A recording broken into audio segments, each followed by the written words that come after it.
So the problem that we've been hearing from many nonprofits and charities is that they rely on word of mouth, one-off events, organic referrals to grow, and it's really holding them back. And they don't have necessarily a concrete plan to reach new supporters, and that causes growth to be unpredictable and limited.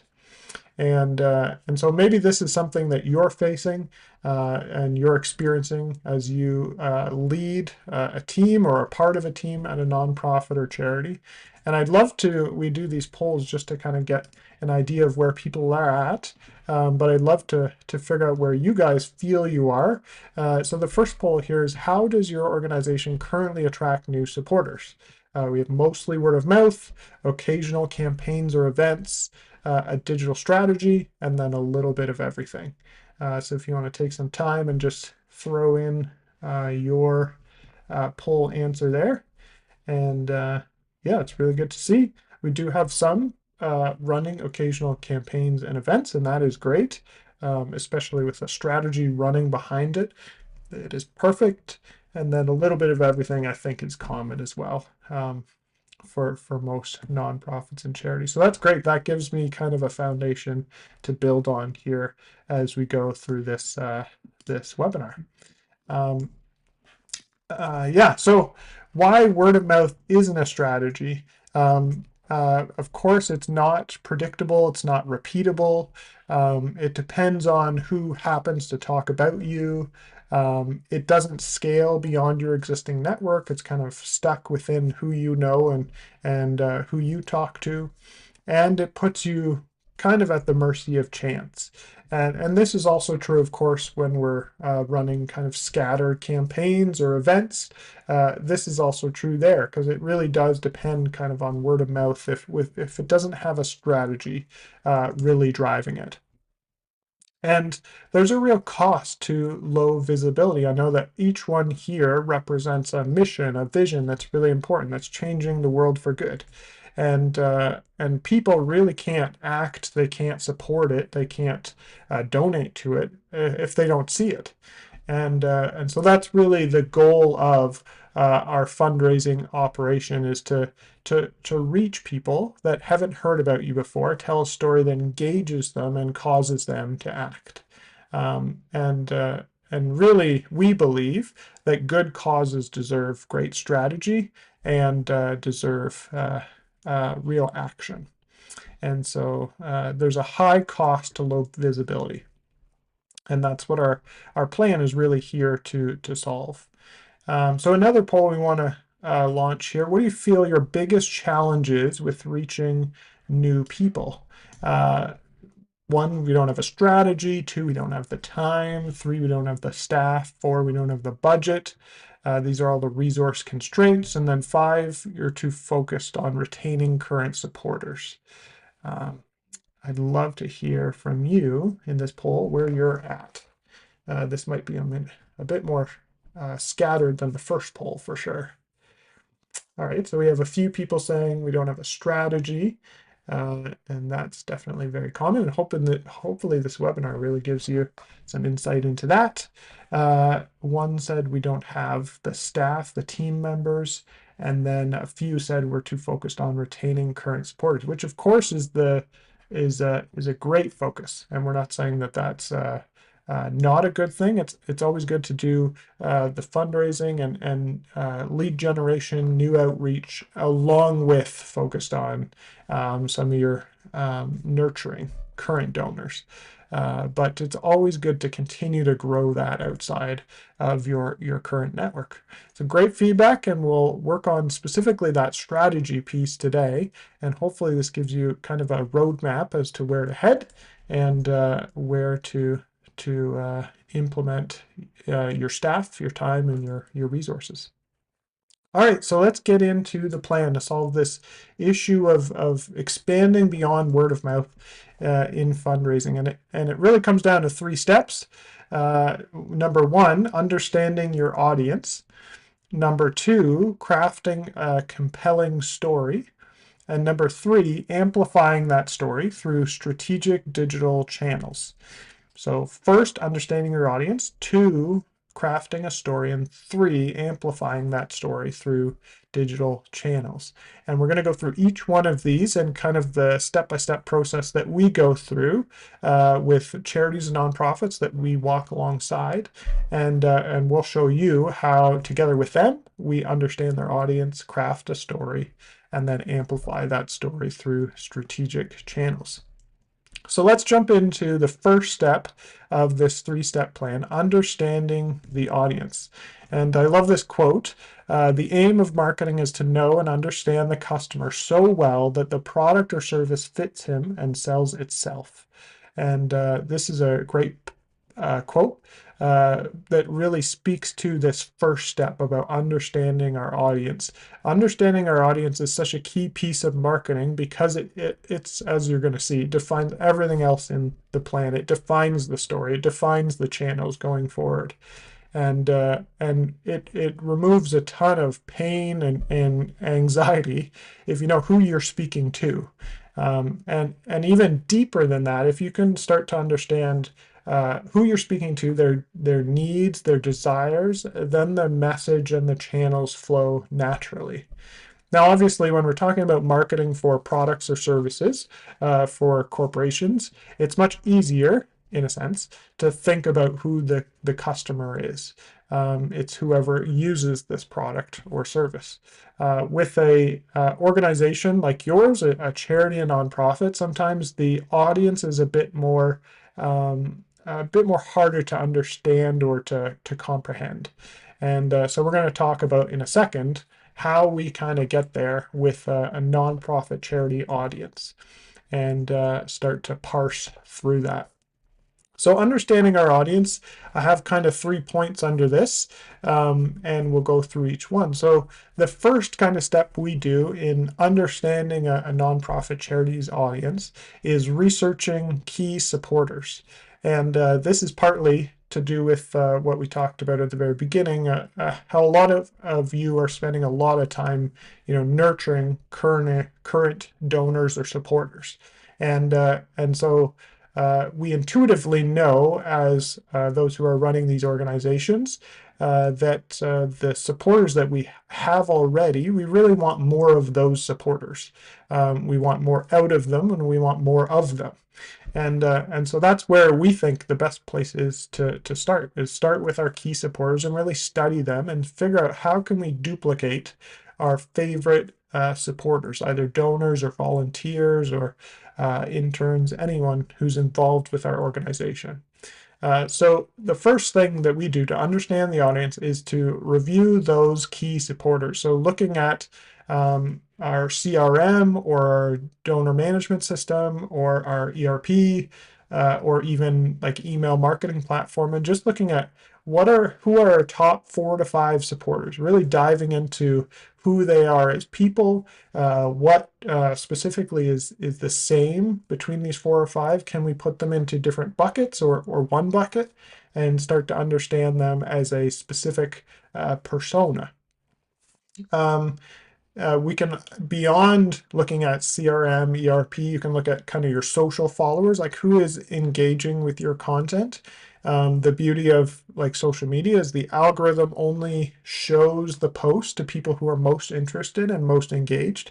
And so those same people liking posts over and over again, you can maybe set aside your mother or your husband or wife responding, but those who are outside of your like physical word of mouth bubble, who are engaged with your social followers, look at them and study them, and again try to see what's similar among this group of people. Things like age and geographic location and gender and desires and needs, career, that kind of thing, where they are at in life. And then the other thing I'd suggest looking at, so first CRM, ERP, email marketing platform. The second is kind of social followers. And there's also data within those social networks as well. This is really helpful. And then third is looking at demographic data on your website. So you can use Google Analytics, GA4, to look at demographics, depending on how your GA4 account is set up. but you can usually see like age, gender, that kind of thing, and pull that data out of it. Um, the final way is to send a survey, and we've done this with a couple of our clients, and it's probably the most efficient and exciting way to gather lots of information to kind of define your audience.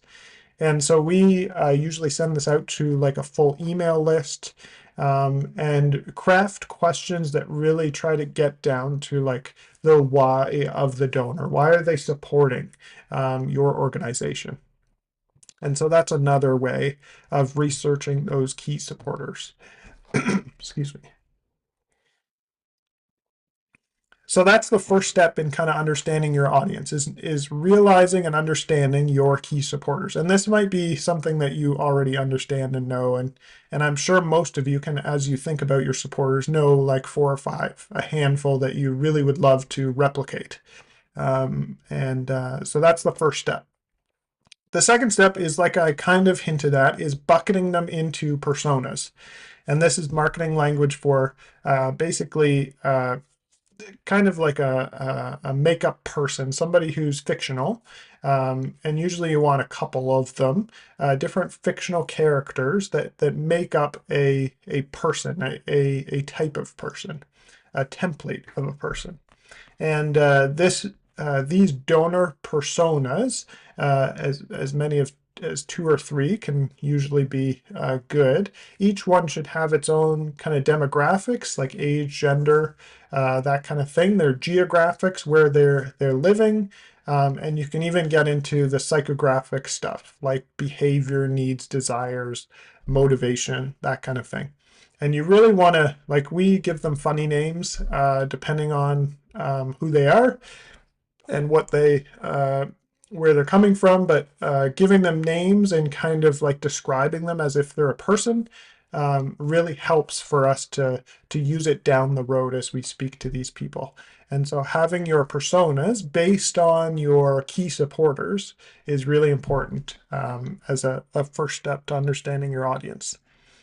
And then finally, you want to segment. So you want to look at your email platform, your ERP, your CRM, and go through and tag these based on your personas. So filter them into buckets. This gives you the great opportunity to kind of analyze the different shares or percentages of each persona that exist. Maybe your first persona is like 80% of your list right now, and then your second persona is 10, and the other persona is 10. And so it gives you an idea of the size of your personas within your current list. But also you can look at some cross-referencing of like giving and figure out like not only the volume of those people in that persona, but also the giving volume, the percentage share of giving from each persona. And so it allows you to actually order these personas in order of most valuable. So you might look at like revenue versus cost, like profit for that persona, the probability of closing another one of those people in that persona, and then the lifetime value as well of that persona. And so the goal of all of this, of researching key supporters, defining personas, and then segmenting your audience, is to have a really good understanding of who your current donor base is. And being able to then take that and duplicate it, as we're going to see in a bit. Just to give you an idea, a case study, we work very closely with an organization called MSC Canada, and they're a Christian missions organization, and they help churches send out mission workers, and they have workers around the world, hundreds of them in dozens of countries. And so you can check them out if you're interested, msccanada.org. But MSC, like many organizations, faced a real challenge in that they were trying to speak to a number of different personas. And each one of these different personas had different experiences and expectations. And so we help them to define these personas. We have a big spreadsheet that we built, each row being a persona, and then we have our demographics, geographic, psychographic parameters and columns. And so we've defined these personas for them. And so they have personas for donors is one persona. They also have church leaders who might be interested in sending out mission worker. They have specifically the next generation, which might be the next generation of mission workers, as well as yeah, the current workers as well. So they have a number of different personas, and they actually have sub personas below those to really break out kind of age groups and stuff.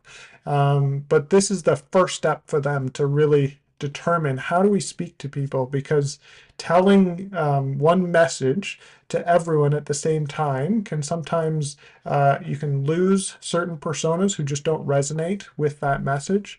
But also you can sometimes overwhelm because you're trying to say all these messages to all these different people, and that can become frustrating for you as well as for the listener.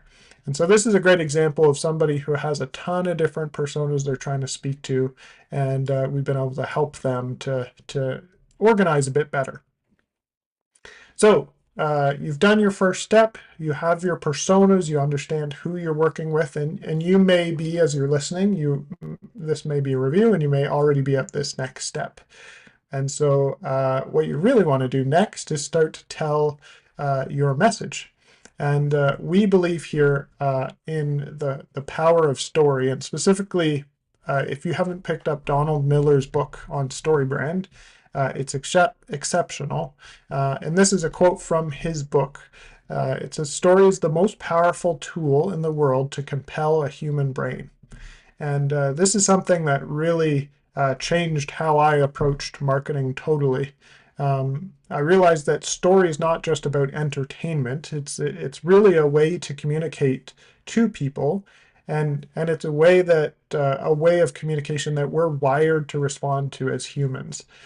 We respond to compelling stories, and this is a way to really yeah, communicate that message in a way that engages and moves them through the funnel of information. And so I want to take you through quickly the next step, which is crafting a compelling story to these personas. And and so the first step is just writing the story. So sitting down and thinking about each major persona and the beneficiaries as well. And you want to write a different story for the most part for each persona. And that's why we, in the last step, kind of ordered them by order of importance, just because you might want to start with the most valuable, most opportunity, highest opportunity persona, and go on from there. But you want to write a story that's compelling for each persona. And this is why it's important to start with the personas, because if you just start writing a story, it can be very broad and vague and not compelling, because it doesn't speak directly to that persona. But based on this idea of a story, and StoryBrand talks about this as well, there's key pieces of a story. If you boil a story down to its very, very, very basic functionality and parts, you get a few elements that every story includes. And so every story includes a character, of course. So that's usually the person introduced in the first few seconds of every movie or book. And then you also get very quickly after that a problem. So that's the second element of every story. There's a problem. Thirdly, there's a guide that comes along in the story alongside the character. Fourthly, a plan is set out by the guide usually for the character to solve the problem. And there's a call to action, and then success or failure is the end. And so that's the kind of the key elements, the 6 key elements of a story. Every story has a character who has a problem. A guide comes along with a plan and calls them to action. And then there's either success or failure. And the beauty of a story is it creates tension, and that's what really is pulling us into the story. When we hear of a character with a problem, suddenly we want that resolution to happen. And so that's the goal of a story, is to create the tension and then relieve it at the end. And that's why hopefully, if it's a good movie or book, you feel relief at the end because the character has reached success. If it's a cliffhanger or there's failure at the end, you might not feel that same relief. But that's the idea of a story. And so that's what we want to do for each one of our personas. We want to create a story. And so the beauty of building the personas ahead of time is you already have your character. So each persona is the character. And then you want to think about what is that character facing in their lives that is the problem? What is the problem that they're facing in their lives? And then you, as the nonprofit, the charity, you're the guide. So you come alongside them and you introduce yourself and your cause and how it impacts the world and how it'll help to solve this problem. But also that you're empathetic to the problem. You also may have faced that same problem. And then you show them a plan. So you might kind of walk them through your charitable organization and how they work to solve this cause, this 3-step plan. And then you call them to action, which might be to donate or to subscribe, and then talk about success versus failure. And I'll show you an example of this in a second, just so that you can see it in real color.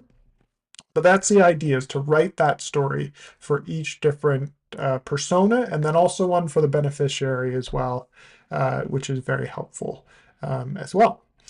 We also do create a tagline or a summary statement really quickly for each persona as well. And this helps for, like, if you're up in a website in the banner or the hero image, you might put there the tagline or the story statement. One of the key points that I should note is that often when we're talking to nonprofits or charities, or we're looking at their website, they've made themselves the character. And this is what this idea of a story really pushes us to do. It pushes us to think of ourselves as the guide. Um, Often we can talk about our organization and our team and the impact we've had. And this is all good stuff, and it has its place in the story. But it's not the first piece of the story. The first piece of the story is the character, it's the donor, it's the giver. And coming to them and seeing their problem and understanding where they are, and then meeting them with the impact that they can have for change. And so that's a really important piece to understand, that marketing is to speaking where people are, not so much where we are, even though we're so passionate about it and we understand it. We need to find out where they are. Next, we want to implement the story. And again, we'll get to an example in a second, but making sure the website has been modified to have a landing page or even the home page to tell those stories. So if you think about your each persona, you know kind of where they would go on the website to get what they need from your website. And that's where you need to tell that story to those personas. And make sure that, again, it just follows that same format to kind of lead them down the page as they go. And you also want to think about what personas are interacting, on your different social networks and across your digital presence, and implement that kind of tagline or story statement there as well. And so it's really important to kind of make sure the story is everywhere. Like, once you have the story, you know what to tell to who. And you can also use it in postcards and emails and social posts and all these things. That everything, when you're talking to each of these personas, everything should follow that same storyline. And even your impact stories, your testimonials, your case studies, they can even follow the same story, but in the context of the impact story that you're telling as well. And that's the third point there, which I jumped ahead a bit on myself, but that's the idea, is to extrapolate from the key story into some impact stories and start to tell other stories about how there's characters just like your persona that have gone through the same process, from a problem to a solution, and have walked alongside the guide, which is your nonprofit or charity. And so very excited to talk about this one. This is Cambridge Farm and Forest, and they're a nonprofit organization, a private school in the Cambridge, Ontario area. and they provide outdoor education and programming to children on a privately owned 150-acre farm and forest. And so it's really cool. I've done a few tours through it, and it's just a beautiful spot. And if you're anywhere close, you can look up. They have day camps and summer camps and all these things as well. But they're really focused on this education piece, to educate children, but outdoors, and to really experience the nature outdoors. And there's so many different benefits to that. There's, the educational side. They're understanding and learning about agriculture because they're on a farm. There's the mental health side. There's so many studies about children being outdoors and learning. Um, and so one of the problems or challenges that the farm and forest school faced is there's so many different benefits. How do we speak to our audience in a way that they really resonate with, that doesn't kind of overwhelm and confuse? Um, and so we came up with a story for Cambridge Farm and Forest that we felt was really compelling, and specifically for a persona, a busy mother of children between the ages of 2 and 12.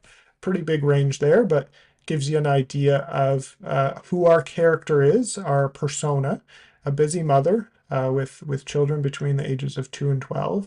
The problem that character is facing is the child isn't as healthy as they would like. They're maybe noticing things mentally, socially, physically, and they're not feeling that they're getting the most out of maybe their current traditional education or other things, other extracurricular activities. And so that's the problem. They're not quite happy with their health, sorry, holistically.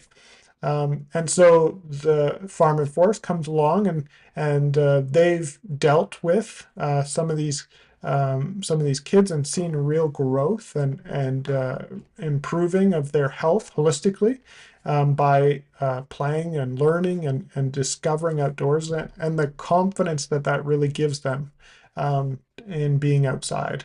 And so Farm and Forest can kind of come alongside that busy mother and talk about how going outside helps these children to grow inside, and then eventually, really, the whole goal is for the child to grow up and give back, to be a big part of their society and to be able to give back. And so then the call to action is to register for a program, and you can see how we're not necessarily talking now about like all about farm and forest and the 150 acres and talking about like all these benefits of being outdoors and learning outdoors. All those are all true.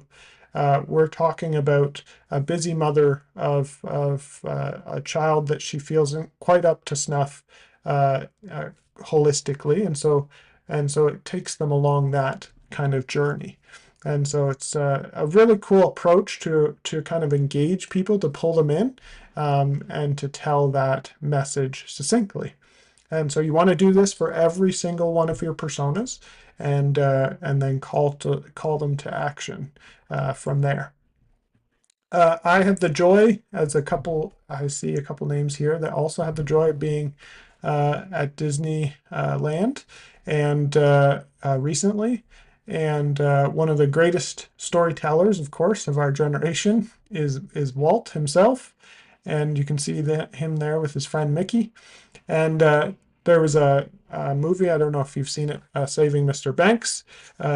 Tom Hanks is playing Walt Disney, and he has this quote: that's what we storytellers do. We restore order with imagination. We instill hope again and again and again.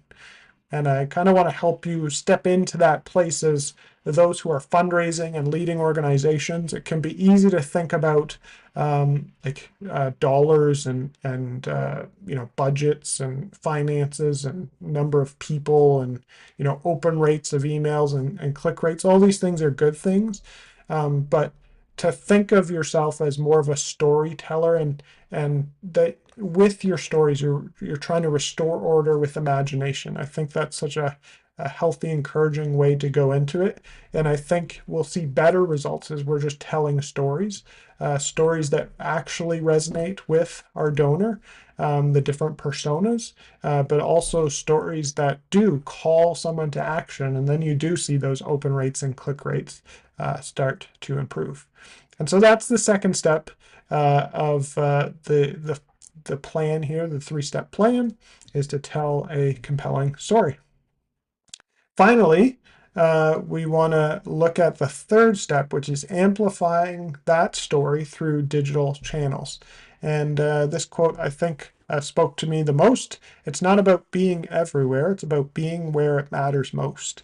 And I know that every nonprofit charity has limited resources, time, money, people, and you really want to hone in and you want to figure out, where is my dollar best spent? Both to reach new people, but also to communicate that message and see some action. And so that's the goal, is to be where your audience, your personas, are already congregating, not to pay to bring them in, but instead reach them where they are. And that's the most efficient, effective way to have that story heard. And so the third step is amplifying through strategic digital channels. Right off the bat, I'll just talk about why I mentioned digital. Of course, this works through traditional means as well, but I really like digital tools because, number one, there's a monstrous reach. For a small amount of money, you can reach hundreds and even thousands of people with the right message and the right channel. It's also relevant. You can tailor messages to the perfect person. You can actually put your persona parameters, your age, gender, desires, interests, work situation, into these digital tools and actually reach those people directly. And then finally, you can track and analyze all the results. And this is the difference between, maybe you're doing like a golf tournament. It's really hard to kind of track the results and understand, how did we perform, how did we do, or even a gala, a dinner. Like, it's hard to understand some of the data there, or a newspaper ad or radio ad. All these things, they have limited data. But the beauty of these digital tools is that you can track performance, you can optimize those campaigns, you can A/B test things, and you can grow your impact efficiently. And so this is why we mention specifically and focus on digital tools at LSM. But all of this works, of course, for all your traditional and event-based needs. And so three kind of subsections within this step three, which is amplifying that story through your digital channels. First of all, determining congregation points. And so this is really looking at each one of your personas for which you've built a story and understanding, where are they actively engaged online. There's simple questions you can ask yourself, for example, like just the basic location. Is it, are they on social media? Are they on Facebook, Instagram, LinkedIn, YouTube, TikTok, Snapchat, Pinterest? Like, each one of these social media networks, as you think about them, intuitively, like, who congregates there. And so does your persona fit into one of these kind of groups? Do they search through Google search, or maybe they're using ChatGPT to do their searching? Do they frequent specific websites or communities? Maybe it's like forums, that kind of thing. Reddit is another example. So figure out, where are those congregation points? And then in those congregation points, what are they consuming? Is it video? There's definitely a difference in age between those consuming long form versus short form video. Is it long form articles? They like kind of scrolling through a newspaper article, or short kind of blog posts. Are they investing in forums or like groups on social media? So really think about, not only where are they, but what are they consuming? How are they interacting in those places? And then the third thing you want to think about is intent. Why are they there? So it might be for conversation or education or research or shopping or recreation. These are different reasons as to why your persona might be invested in that place for that reason. So of course, when you're trying to reach those people, you don't want to come at them as they're like just trying to have a conversation and meet new people with suddenly like a selling kind of approach. You're not going to communicate with them well. But instead, if you meet them where they are, maybe it's on Facebook in a specific group, and you just start having conversations with people. That's really how you start to create that connection and meet people where they are in their digital channel. So that's the first thing, is determining congregation points. What are they consuming? And then why are they consuming it? And then two, building campaigns with story. And so now that you know their congregation points, almost all of these congregation points have a way to buy, or you can also do it organically. Um, Ways to tell your story in front of people. So if it's like Facebook groups, you can buy some Facebook ads and that will get in front of them. There's like TikTok and Snapchat ads, and you can buy like display ads that show on forums and websites and Reddit. And so there's lots of different people who are going to take your money happily, but you want to make sure that you're choosing the right channel, congregation point, to reach that persona effectively. And so again, go back to that story, tell that story that you've kind of concocted for each persona. Use the DAD framework. I've talked about this before, but making sure to differentiate with your advertising, be different than people there. Attract in that you're telling that story and you're engaging them, and then direct them to the next spot. And usually you want to direct them out of wherever the congregation point is and over to a website where you're actually controlling the narrative. And then finally, nurturing, with email marketing, you can do that ongoing after you've kind of drawn them to the website. And then the last point I want to make is really important. It's to test and analyze the results. So often, we're running events and you get done them and you're just exhausted and glad it's over. And you're maybe looking at some things like donations, but it's really important to look at different key performance indicators that are not just donations, because not sometimes you really need to nurture them along and to get that donation at the end. And so looking at things like website visits, engaged visitors, form fills, newsletter signups, click rate, open rate, those kind of things, as well as donations and new subscribers. That's really important as well. And just evaluating against those key performance indicators monthly, and then performing A/B tests. And we talked about that a little bit with email marketing, but A/B tests are really important to really test subject lines, email content, all that fun stuff. So just a quick example, we work with the Ontario University's Application Centre, UAC for short, and they process applications for admission to programs for all of Ontario's universities. And they came to us, and they obviously had a staff that was trying to keep up with all this hard work of taking in applications for all the students across, or prospective students across Ontario.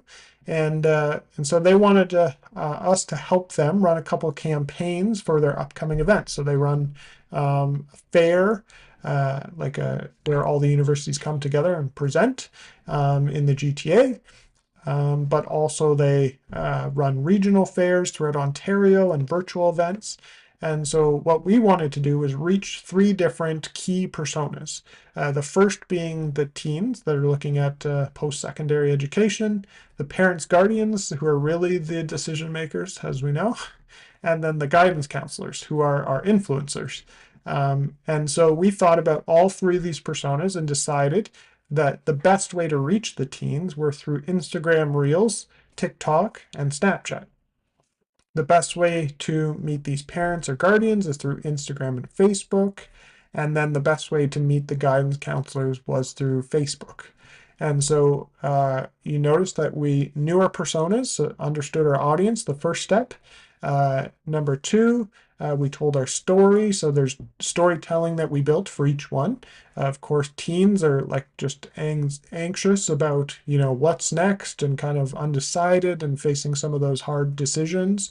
And so that's kind of where we leaned with the storytelling. There, parents and guardians are just, excited to see them grow and improve and blossom. And then guidance counselors, of course, looking for resources to pass on to their students.